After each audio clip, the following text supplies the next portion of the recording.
how exciting is this? These guys have worked really hard, in the fall and now leading up to opening day a week from tomorrow.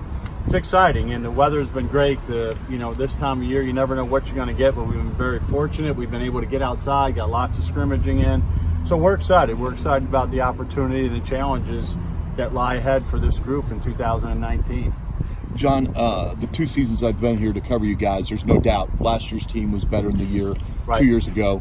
Your gut feeling, are you going to take another step forward this year? Yeah, that's the plan. That is the plan. I mean, every year, last year we played very well. We've struggled down the stretch. I felt like we made some strides last year. We've talked to the group that we have back this year about what we need to do as a team, as a program, to take that next step. So they know, they understand, and we look forward to it this year. It should be an exciting year for the Hilltoppers this year. Coach, what does it mean to be part of the 100 team? Oh, it's so special. The history and the tradition of this program goes back to 1910. We've got some practice shirts that say 1910, the first year that baseball was played here. And just to be part of that program, these guys, every day we're talking to them about the history and the tradition of the program, and we need to uphold our end of the bargain and continue what was built here long before us. You mentioned just a lot of challenges ahead. A lot of offensive production that's gone from that squad when they graduated and they left here recently. Just what are the challenges that you've got with guys now? Who do you see stuff here? Well, I think one of the things is that, as we get deeper into the recruiting classes, I feel like one of the advantages we had this year, I feel we're deeper this year. We have some more options. We lost some good offensive players last year, but we look for guys like Ray Zuber. Ray Zuber's been around the program for 3 years.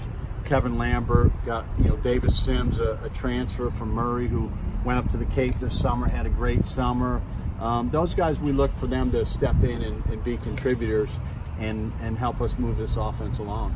As you continue to go the JUCO route, a lot of the times as with college baseball, just how is it that you sort of try to establish, I guess, some consistency to get this thing really going in the direction you can try? Well, I think the recruiting piece is important. We try to get some junior college guys that got experience that can step in and contribute. And then we go out and we find those high school guys. And we've got some good young high school players that we've brought in this year that will be playing a major role in what we're trying to do. So the junior college guys have been great additions, and we look forward to having them, continue helping us move the program forward. John, one of those high school guys I was around a lot, and I know what he's about, Hunter Evans. I know you think a lot of him, don't you? Yeah, exciting catcher from South Warren High School right here in Bowling Green, and we've watched him play many, many times over his high school career, and he's really continued to improve, not only on the field but in the weight room, and he's got a bright future ahead of him here for the Hilltoppers.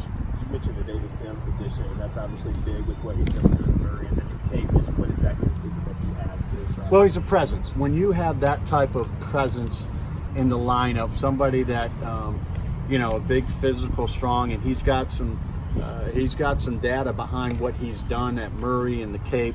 It's pretty special to have that type of player, and we know that he's going to be right in the middle of it, hitting the middle of the lineup, and he'll do a great job for us. I was looking at also just the pitching staff last year, and I was just crossing things off. Now they're gone. So, I mean, what do you like about this? It seems like a whole new. Well, I like the options we have. That's the exciting thing. Our pitching staff may look a little different. Colby Taylor and Troy Newell, both guys who were weekend starters for us last year, are both back this year.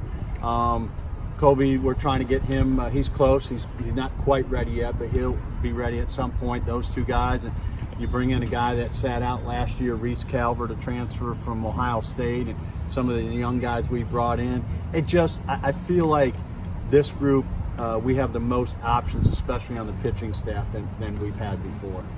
John, I know you play to win, you compete to win, but these first few games, what do you want to see most from your players? Well, obviously, winning is a byproduct of working hard and how hard they're going to compete. And I want to see how they're going to go out and compete. It's easy to see when we have scrimmages and controlled environments, but when you're playing for keeps and there's somebody else in that other dugout, the biggest thing is how they're going to handle themselves in difficult situations and how they're going to handle success. So I'm looking forward to seeing them compete and seeing how they match up.